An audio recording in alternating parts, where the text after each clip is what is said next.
మన తాన అధికారంలో ఉన్న పార్టీ కంటే ప్రతిపక్షంలో ఉన్న పార్టీనే పవర్ఫుల్ ఉన్నట్టు కొడుతుంది కదా. అధికార పార్టీలను అష్టదిగ్బంధనం చేసినట్టే సుక్కలు చూయిస్తుంది బీఆర్ఎస్ పార్టీ.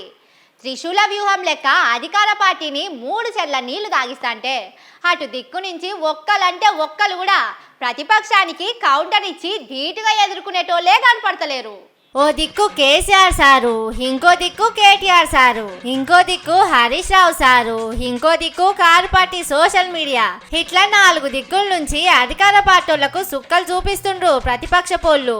వీళ్ళు అడిగే ప్రశ్నలకు జవాబు చెప్పలేక, ఎత్తి చూపే తప్పులకు కప్పిపుచ్చలేక తంటాలు పడుతున్నట్టే ఉన్నది అధికార పార్టీ. ఫారెస్ట్ జాగల మీద సర్కార్లు బుల్డోజర్లతోటి పోవుడేందని కేసీఆర్ సార్ అయితే భగ్గున మండిపడ్డాడు. వీళ్లకు తలకాయ లేక పనులు చేస్తుండని ఇసుకబడ్డాడు. ఎంతసేపు వాళ్లకు జేబులు నింపుకునే యావనే గాని 4 మంచి పనులు చేయాలన్న సోయి లేదు. వాళ్ళదాళ్లే చేసుకుంటుర్రని ఎర్రవెల్లిలా లీడర్లతోటి మీటింగ్ పెట్టి తెప్పి పొడిచిండు కేసీఆర్ సారు. ఇవాళ కల్వకుర్తి బహిరంగ సభకు పోయి గట్టిగానే అరుచుకుండు హరీష్ సారు. హెచ్సియు యూనివర్సిటీలో చెట్లు నరుకుతా ఉన్నాడు. అక్కడ ఉండే పక్షులు, నెమళ్ళు, జింకలు అవి ఏడుస్తున్నాయి. అరుపులు పెడుతుంటే కూడా ఈయనకు చీమ గుట్టినట్టు కూడా లేదు. ఇవాళ ఇంతసేపు ఏ భూములు అమ్ముకుందామా, ఆడ అగ్రికల్చర్ యూనివర్సిటీలో 100 ఎకరాలు గుంజుకున్నాడు. ఇవాళ ఇప్పుడు మళ్ళా 400 ఎకరాలు హైదరాబాద్ సెంట్రల్ యూనివర్సిటీలో గుంజుకొని దాన్ని అమ్ముకుంటాడట. ఇవాళ భూములు అమ్ముకోవడానికే నువ్వు ముఖ్యమంత్రి అయినవా? అదేనా నువ్వు చేసే పని? నువ్వు పేదలకు ఇచ్చిన మాటలు ఏమైనాయి? పేదలకు ఇచ్చిన హామీలు ఏమైనాయి?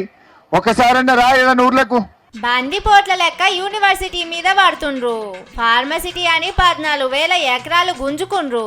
ఇంకా పచ్చన సాల్తలేదు. సిటీలో మిగిలిన జాగలను కూడా చెరబడుతుండ్రు. హైడ్రా తెచ్చి పబ్లిక్ కు నిల్వ కూడా లేకుండా చేసిండ్రు. ఇప్పుడు జీవరాశికి నీడ లేకుండా చేస్తుండ్రు.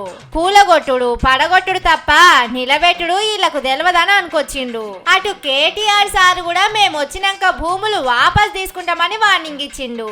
ఇక బీఆర్ఎస్ సోషల్ మీడియాలో కూడా సర్కార్కు మొస్త మర్రనిస్తలేరు. ఇట్లా ప్రతిపక్షానికి దేంట్లో జవాబులు చెప్పుకోలేక కాంగ్రెస్ పార్టీ తోక ముడిసి మర్రి చూడకుండా పారిపోతుందని ఎడ్డిస్తుండ్రు నెటిజన్లు.